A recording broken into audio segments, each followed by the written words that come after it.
Segundo Crônicas 34, a partir do verso 26, diz: Porém, ao rei de Judá, que vos enviou a consultar ao Senhor, assim lhe direis: Assim diz o Senhor, Deus de Israel: Quanto às palavras que ouviste, como o teu coração se enterneceu e te humilhaste perante Deus, ouvindo as suas palavras contra este lugar e contra os seus habitantes, e te humilhaste perante mim, e rasgaste as tuas vestes, e choraste perante mim, também eu te tenho ouvido, diz o Senhor. Eis que te ajuntarei a teus pais, e tu serás recolhido ao teu sepulcro em paz, e os teus olhos não verão todo o mal que hei de trazer sobre este lugar e sobre os seus habitantes. E voltaram com esta resposta ao rei. Então o rei convocou e ajuntou todos os anciãos de Judá e Jerusalém, e o rei subiu à casa do Senhor, com todos os homens de Judá e os habitantes de Jerusalém, e os sacerdotes, e os levitas, e todo o povo, desde o maior até o menor. E ele leu aos ouvidos deles todas as palavras do livro do concerto que se tinha achado na casa do Senhor. E pôs-se o rei em pé em seu lugar, e fez concerto perante o Senhor, para andar após o Senhor, e para guardar os seus mandamentos, e os seus testemunhos, e os seus estatutos, com todo o seu coração e com toda a sua alma, cumprindo as palavras do concerto que estão escritas naquele livro. E fez estar em pé a todos quantos se acharam em Jerusalém e em Benjamim, e os habitantes de Jerusalém fizeram conforme o concerto de Deus, do Deus de seus pais. E Josias tirou todas as abominações de todas as terras que eram dos filhos de Israel, e a todos quantos se achavam em Israel, obrigou a que com tal culto servissem ao Senhor seu Deus. Todos os seus dias não se desviaram de após o Senhor, Deus de seus pais. Amém? Você pode sentar. Nós temos aqui um episódio maravilhoso em que o profeta, ou melhor, o rei Josias, manda consultar a profetisa Hulda. E ela entrega esse recado, diz que, olha, o livro que vocês encontraram e as palavras de maldição e destruição que vocês encontraram, vai se cumprir. O povo me abandonou, o povo tomou os seus caminhos, e estas palavras de maldição vai se cumprir. Eu vou trazer toda essa catástrofe sobre Jerusalém. Mas quanto ao homem que mandou esta comitiva, a profetisa diz para eles, né? Ou seja, o rei Josias, que mandou vocês vir aqui consultar o Senhor, diz para ele que com ele está tudo bem, porque ele, quando leu essas palavras, ele se enterneceu, ele estremeceu, ele temeu, ele clamou ao Senhor, ele ficou apavorado. Ele reconheceu a grandeza de Deus, o juízo de Deus, enfim, para ele não vai ter mal, ele não verá esse mal. Eu vou cuidar da vida dele até a hora que ele baixe a sepultura, ou seja, enquanto ele viver, não haverá mal em Jerusalém, porque ele temeu as minhas palavras. Que promessa tremenda! Eu vou recolhê-lo aos seus pais, quer dizer, quando ele for sepultado, aí sim eu trarei o mal que está escrito nesse livro sobre essa cidade. Uma lição poderosa. Por causa de um homem, o mal é contido. E se quando esse homem morresse, Deus de novo encontrasse outro homem, igual a esse, que fizesse as mesmas promessas. E se Deus fosse em cada geração encontrando homens semelhantes a Josias naquele momento, o mal não viria nunca. Amém, meu irmão? Essa é a lição. Sabe por que muitas vezes tanta gente, né, próxima de você não está sendo arrasada? É porque Deus não quer que você padeça. Deus está de olho em você, não quer ver você triste. Como Deus está dizendo para Josias: olha, você não verá esse mal, eu não vou deixar que você veja toda essa catástrofe, toda essa tristeza, toda essa maldade, vamos assim dizer, que será vista em Jerusalém, você não verá. Por quê? Porque você temeu, você se humilhou, você buscou a face do Senhor e mandou que fossem consultar a profetisa Hulda para saber qual era o projeto do Senhor. Josias restaurou o templo, Josias edificou altares ao Senhor, Josias fez coisas maravilhosas e, como você viu aqui, ele tirou as abominações que estavam em Israel. Ele lá nas escavações mandou escavar, descobriu esse livro da lei, leu, primeiro ele leu, depois leu perante o povo, restaurou o templo do Senhor e várias coisas. Josias foi aquele camarada exemplo, e aqui diz que enquanto Josias esteve de pé, o povo estava seguindo ao Senhor. Ele foi um líder maravilhoso. Mas não foi tudo bem com Josias, ou seja, como eu costumo dizer, havia um pastor americano que ele dizia assim: servir a Cristo é matar um leão por dia. Não interessa, irmão, aprenda essa lição. Não interessa o que você foi ontem, interessa o que você é hoje. E vai interessar o que você será amanhã. Ninguém pode olhar para você e dizer assim: aquele cara foi um homem de Deus. Se foi um homem de Deus, não é mais, está a caminho do inferno, não presta mais. Tem que todo mundo olhar e dizer: aquele ali é um homem de Deus. Mesmo que diga assim: eu odeio ele, mas ele serve a Deus. Então, Josias faz coisas, olha, desde a restauração do templo, ele vai e manda buscar pela genealogia, ele separa aqueles que iam ser os sacerdotes, ele separa os que iam ser os levitas, ele vai pegando todo mundo, e ele diz assim: olha, eu não posso ficar o tempo todo controlando vocês, reúne aí pela genealogia, restaura tudo. Ele restaurou o louvor a Deus, ele restaurou os que tocavam o instrumento, os que cuidavam do templo, ele restaurou tudo. O homem se empenhou. Antes dele tanta gente passou e lá está o templo caído e ninguém esquentou com nada, ninguém quis saber de nada. Mas Josias se preocupou em restaurar o templo, em montar tudo conforme o livro da lei dizia, e aí ele recebe uma promessa tremenda. Você tem uma promessa tremenda, irmão? A promessa é o bastante? É, desde que você ande segundo ela, segundo a palavra. A promessa é o bastante. O que eu costumo dizer de mim mesmo? Que eu sou imortal. O que as pessoas dizem a meu respeito? Tu é um louco. Obrigado. Mas continuo louco e continuo dizendo: sou imortal. Por quê? Tem uma promessa. Quando Jesus disse assim: olha, está cumprido, aí eu direi o seguinte: não sou mais imortal, agora posso morrer a qualquer momento. Mas enquanto aquela promessa não se cumprir, eu sou imortal. Não tem cadeias que me segurem, não tem prisão, não tem bala perdida, nem de traficante, nem de polícia. Estou nem aí para isso. Não respeito autoridades da terra, porque eu sou imortal. Quem tem uma promessa de Deus é imortal. É apenas o meu entendimento. É apenas as vozes que eu ouço na intimidade do meu quarto. Só isso.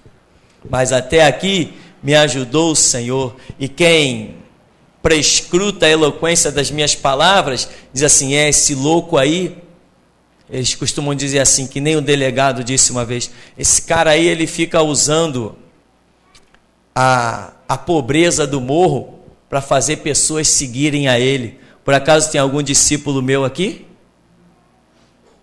Ninguém aí me segue, não? Mas o delegado disse que você me seguia.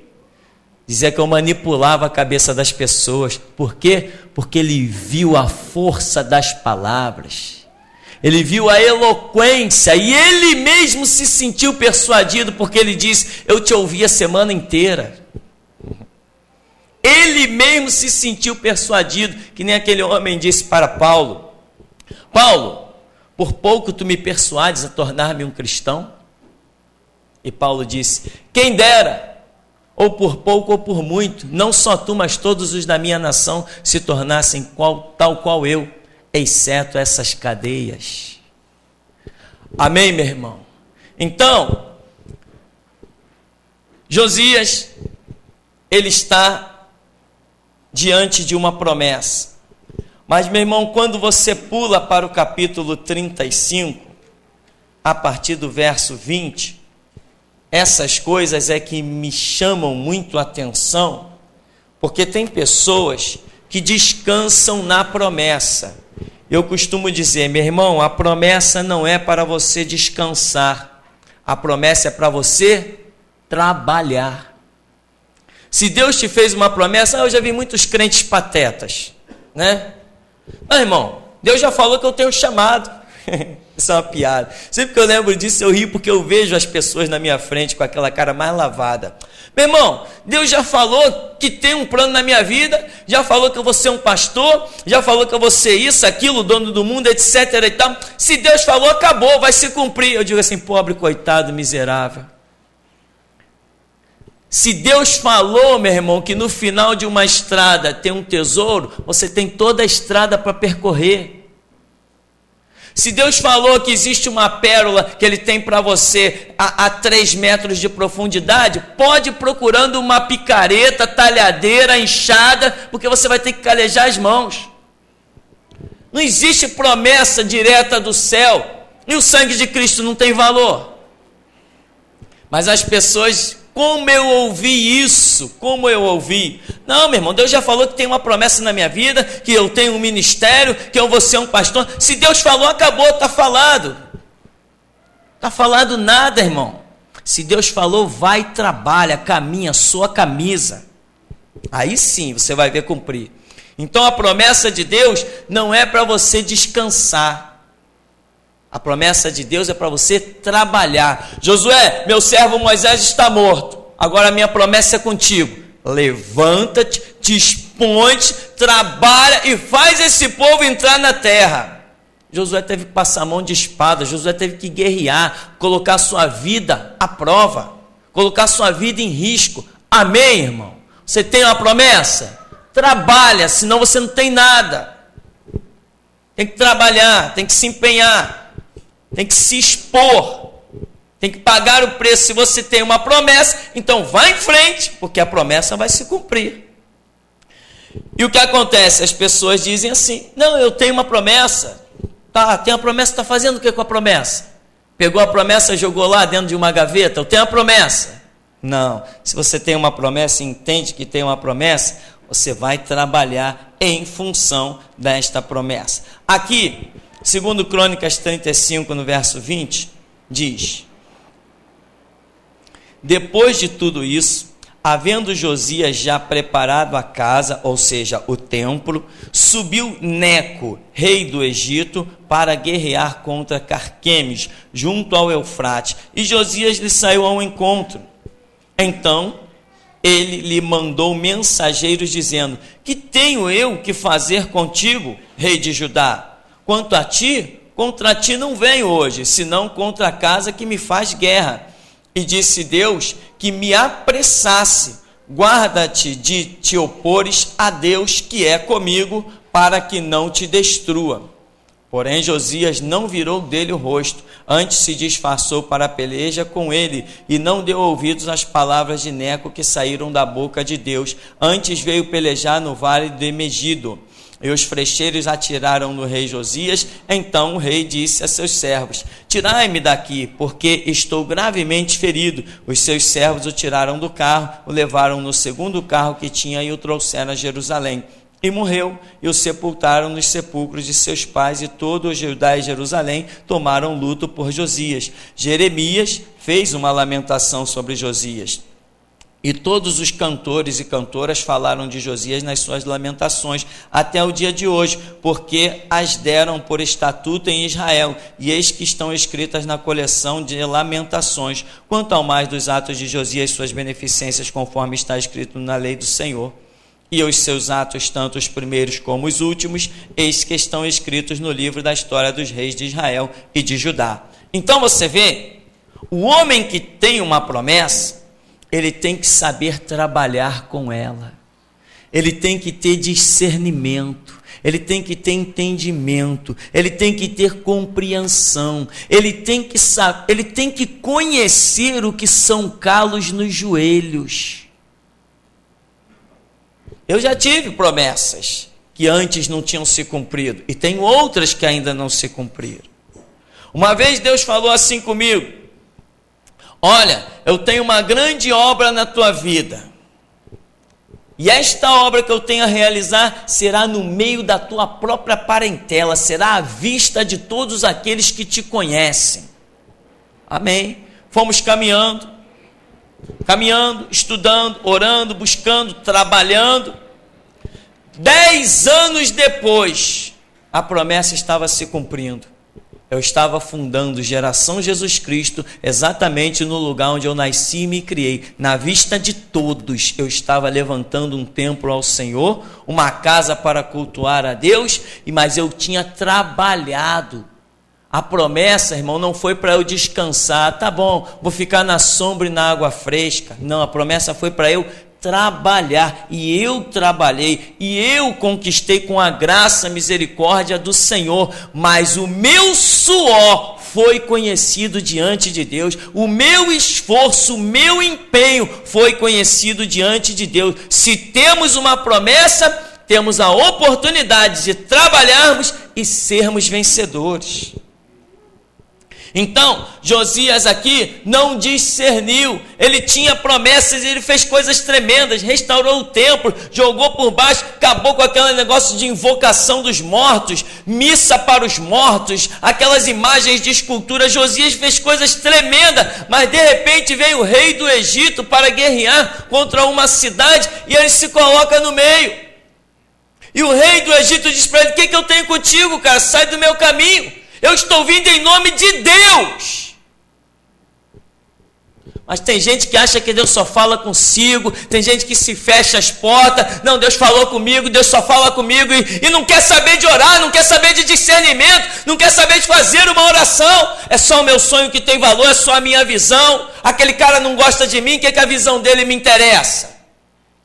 Se Balaão dissesse isso, o que a visão dessa mula me interessa? O anjo falou: foi ela que te livrou da morte. Amém, meu irmão? Tem gente que é assim. Neco, Faraó está dizendo: ô Josias, sai do meu caminho, eu vou te destruir, porque quem está comigo é Deus, e tem mais. Deus me disse que tem pressa em destruir essa cidade aí, sai do meu caminho. Não, que Deus ia falar com ele: eu restaurei o templo, eu tenho a promessa, fui eu que derrubei os postes ídolos, fui eu que acabei com Baal na nação de Israel, Deus está comigo, está mesmo? Então vai para a cova.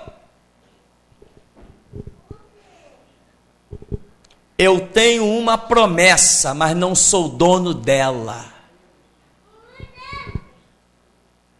Eu tenho Deus, mas não sou dono de Deus. Eu não ponho coleira em Deus.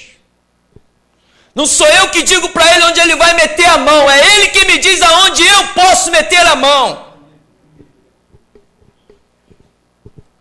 É necessário discernimento. Clamor. Aqui diz que Josias tinha alcançado uma promessa. Por quê? Porque te humilhaste, pranteaste, lamentaste, colocaste a boca no pó. Aí ele alcançou uma promessa. Depois que ele tem a promessa: olha, os teus dias serão dias de paz, prosperidade. Só depois que você descer a sepultura é que você vai ver vai acontecer a desgraça dessa cidade. Enquanto tu viver, essa cidade vai ficar em paz por amor a ti. Josias deve ter se sentido o máximo. Tudo que era a visão que contavam na cidade, Josias devia ser assim: é por causa de mim.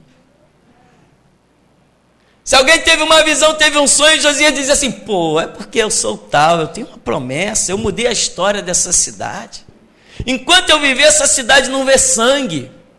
Enquanto eu viver, olha aí, Deus é louvado, Deus é cultuado, olha aí os levitas, os cantores, os músicos, os sacerdotes, eu sou tal.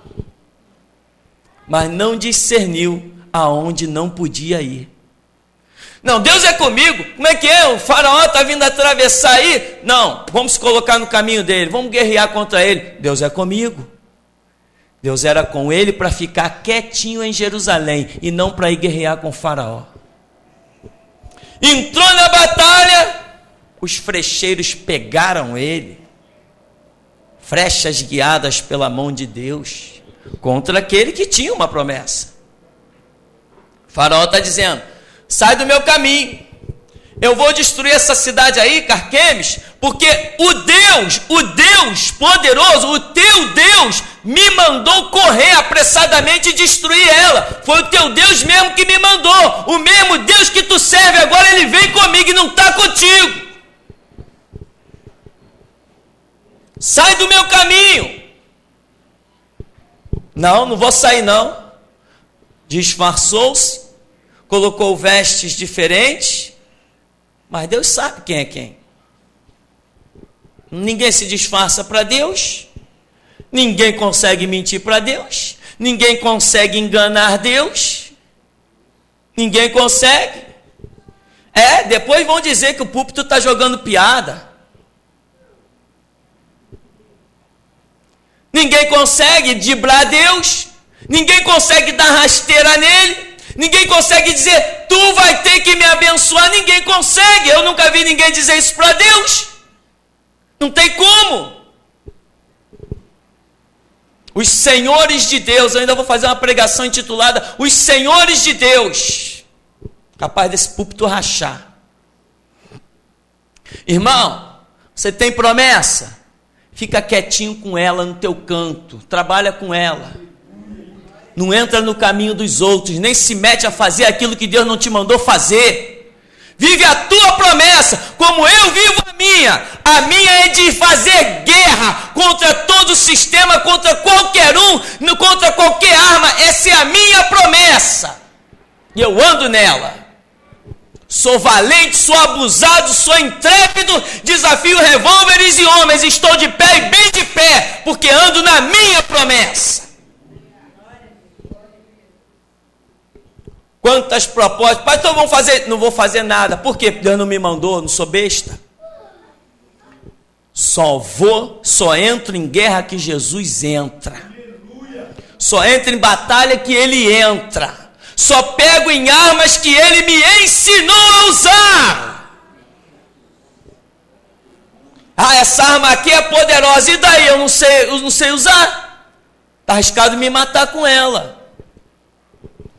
Mas foi tão fácil aquele cara usando, mas não vai ser fácil eu usando não. Irmãos, tem gente que pensa que igreja é uma brincadeira. Embora a Bíblia diz que Jesus Cristo se manifestou para desfazer as obras do diabo, tem gente que pensa que igreja é brincadeira. Reúne um povo, faz o que bem quer. Quando Josias levou Israel para o Egito, não caiu só ele não. Foi para a guerra, arrastou uma multidão. Ali, o homem que tinha promessa se tornou um cego guiando outros cegos. O homem que tinha promessa, Josias, se mete num caminho que Deus não mandou e põe todo Israel a perder. Caíram do povo lá centenas de pessoas, milhares de pessoas foram mortas por causa de Josias.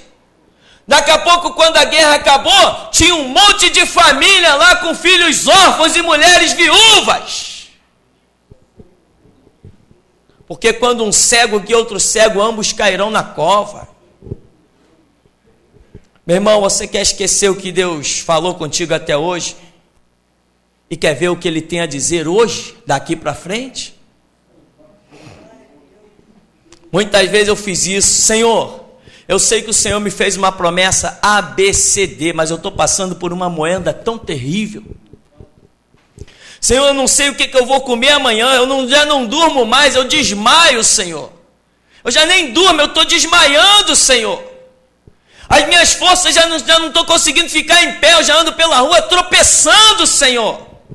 Me repete as tuas promessas de novo. Você quer que ele te repita as promessas? E você verá que quando ele repetir as promessas dele, os teus projetos não fazem parte dela.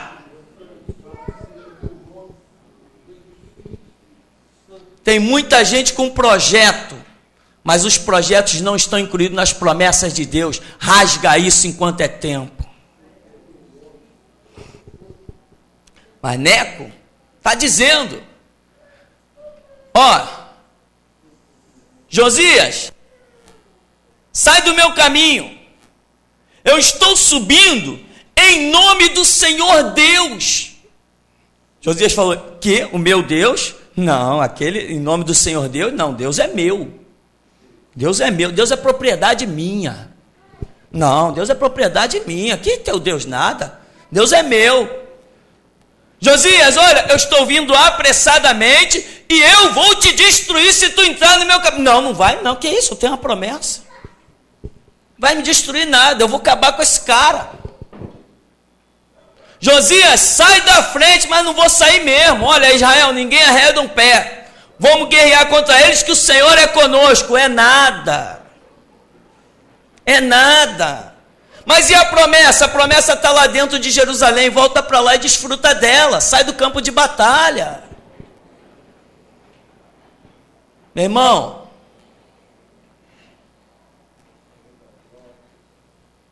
às vezes eu olhava para o pastor Manuel, um pastor de uma igreja que eu tive, e eu olhava para aquele homem, e eu via assim, centenas de pessoas em volta daquele homem, e tanta coisa só por causa da vida daquele homem, e eu ficava imaginando, eu olhava para ele, já um senhor, e olhava aquela multidão de jovens e pessoas de todas as idades, comendo Bíblia, se alimentando da Escritura, buscando unção, buscando autoridade. Eu dizia assim, poxa, deve ser muito bom isso ali. Aquele pastor, ele deve se sentir gratificado, deve ter uma vida satisfatória, porque ele está vendo a grande multidão que em torno da vida dele está se levantando, pessoas saindo dos terreiros, pessoas saindo das umbandas, da quimbanda, pessoas saindo do paganismo, dos enganos. Ele deve se sentir orgulhoso. Hoje eu estou na mesma posição que ele. E a única coisa que eu sinto pesar sobre os meus ombros é a responsabilidade. Tem milhares e milhares de pessoas hoje no mundo inteiro que se alimentam deste púlpito. Isso não me deixa nem um pouco orgulhoso, me deixa preocupado. Ai de mim se não anunciar a grandeza de Deus. Agora, irmão, não pense que eu cheguei aqui com uma base construída de 1 ano nem 2. Eu tive 13 anos de banco.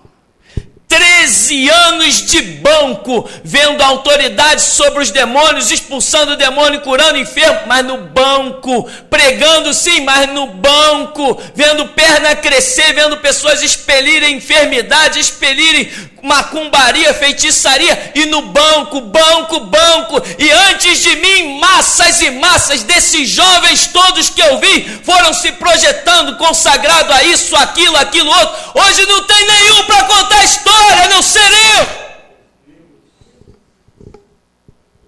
Tá vendo essa igreja aqui? Isso aqui não é birosca, isso aqui não é uma garagem.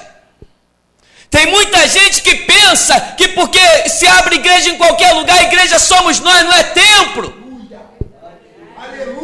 A igreja é um corpo vivo, não é parede morta. Não pensa que uma placa lá fora diz o que vai se processar aqui dentro, não.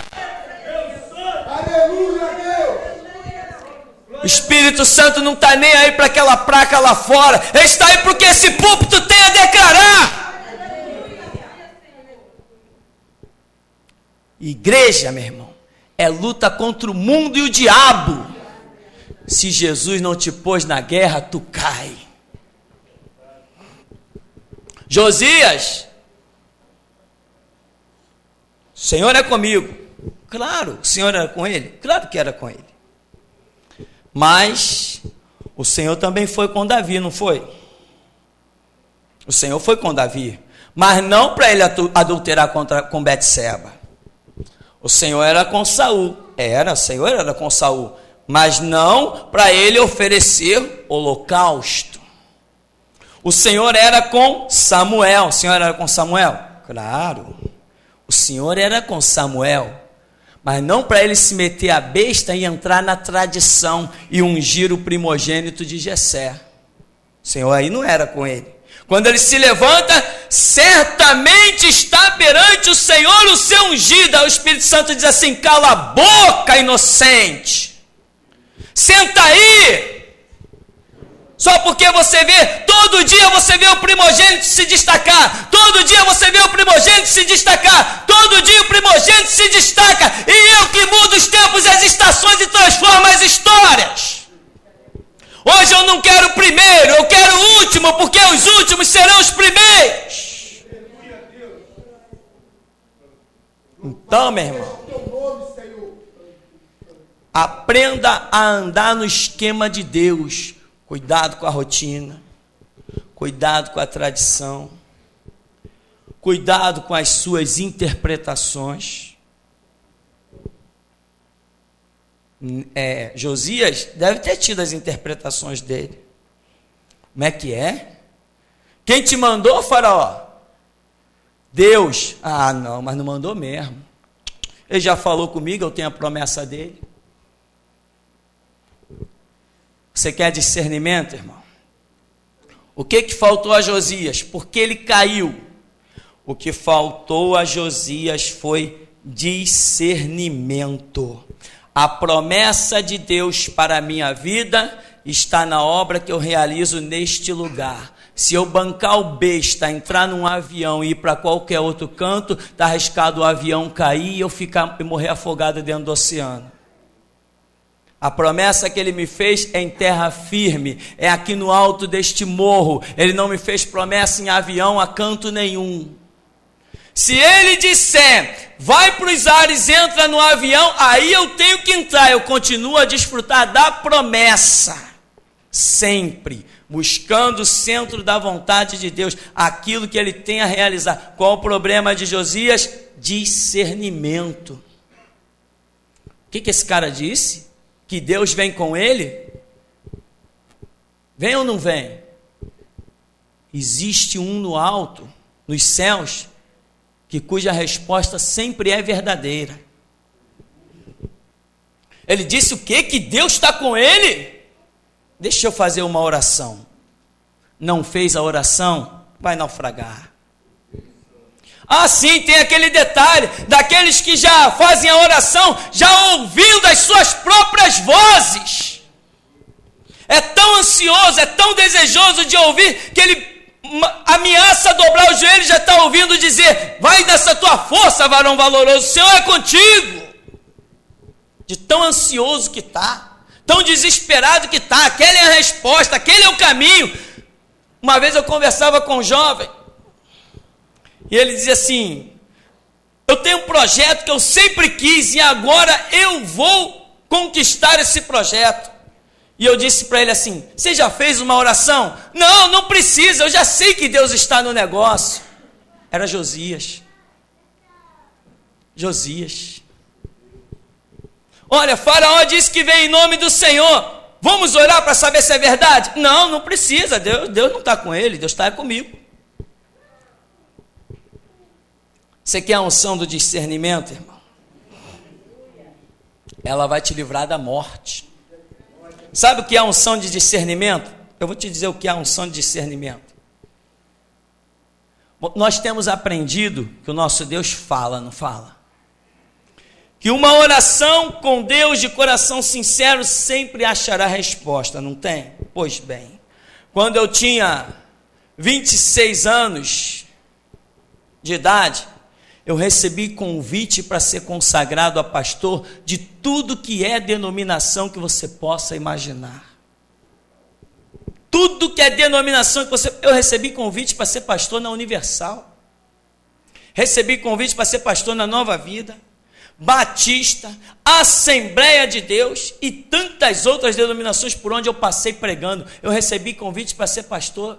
E as pessoas olhavam para mim, os jovens da igreja, diziam assim: você é pastor? Eu dizia assim: não, não sou pastor. Não, você é pastor sim, ninguém prega como você, como é que você não é pastor? Eu dizia: não, não sou pastor. Não, você é sim. E me dava umas coisas: não, você é pastor sim, você é pastor sim. Eu disse: meu Deus, que é isso? E quanto mercenário me cercou. Você já foi cercado por algum mercenário? Você prega bem, cara. Pô, aí, vamos abrir uma igreja aí? Algum mercenário já te cercou? Não. Pô, cara, tu prega pra caramba. Vamos abrir uma igreja aí? Eu dizia assim: longe de mim tal coisa. Quem sou eu para abrir igreja? Se um dia o Senhor me mandar, aí é diferente. Eu faço, mas enquanto Ele não falar, não faço. Discernimento. Quantos colegas meus com mais experiência, vamos assim dizer, no Evangelho, entraram nesse conto do vigário. E hoje, eu encontro por eles aí lamentando pela rua, desviados, não querem ouvir falar mais de Jesus. Por quê? Jesus decepcionou eles? Por que a mim ele nunca decepcionou? Por que ele sempre foi bom para comigo? Porque o meu coração nunca foi mercenário. Que eu nunca quis aparecer. Vestir terno e gravata para mim nunca foi destaque. Destaque para mim sempre foi dobrar os joelhos e dizer: Senhor meu Deus, isso é que é destaque para mim. Isso é que é um privilégio que ninguém me tira. Agora, quando homens dão alguma coisa, esses mesmos homens podem tirar. Mas quando Deus dá, nem prisões, nem cadeias, nem algemas, nem forças da terra alguma, nem o diabo não tira. Porque Ele vela sobre o que Ele dá. Então, irmão, o que faltou a Josias foi discernimento. Porque ele tinha uma promessa? Sim. Mas ele não entendeu quais os limites aonde a promessa dele, a promessa que ele tinha, valeria. Não, pastor, peraí, se Deus faz uma promessa, ela vale nos 4 cantos da terra. É mesmo? Tem certeza? Por que Israel foi quase exterminado na Polônia? Por que o nazismo fez o que fez? Cadê as promessas? As promessas têm campo limitado. Muita gente não gosta de aceitar isso. A promessa que Deus tem na minha vida, meu irmão, é para fazer o que eu faço. Eu prego contra os falsos mestres, eu anuncio a voz da restauração, eu denuncio igrejas caídas. Quanta gente já chegou para mim: que isso, tu é louco falar dos ungidos do Senhor? E eu disse assim: pode ser ungido para você, para mim é filho do diabo, é servo de Satanás. Que isso, tu é maluco? Eu fui uma das primeiras vozes a se levantar através de mídias e anunciar que o Universal era um templo de Satanás. Faltou pouco gente me marretar, me esquartejar. Agora, hoje todo mundo está vendo que ali é um templo de Satanás. Por quê? Porque eu estou na promessa. Eu posso falar daqueles que Deus me autoriza a falar. Tem um mercenário aí das Assembleias de Deus, que muita gente chegou para mim, algum tempo atrás do ministério, e disse assim: pastor, fulano fez isso, fulano fez aquilo, fulano se envolveu com isso. Eu disse assim: não recebi autorização para falar dele. O dia que eu receber, eu falo. Amém, meu irmão? Tem gente que acha que pode falar e fazer o que bem quer. Eu tenho uma promessa de Deus. Eu tenho sim a promessa de Deus, mas ela tem limite de ação. Se o meu comportamento, se o meu raio de ação muda, eu perco a cobertura do sangue de Cristo, eu perco a cobertura da promessa, e aí eu vou ser que nem Josias. Vou encarar uma força que eu não posso vencer. Ele tinha Deus? Tinha. E por que ele morreu na batalha? Por que as promessas tão gloriosas não se cumpriram? Bom, porque lhe faltou discernimento. Amém, meu irmão? E até aqui nos tem ajudado o Senhor.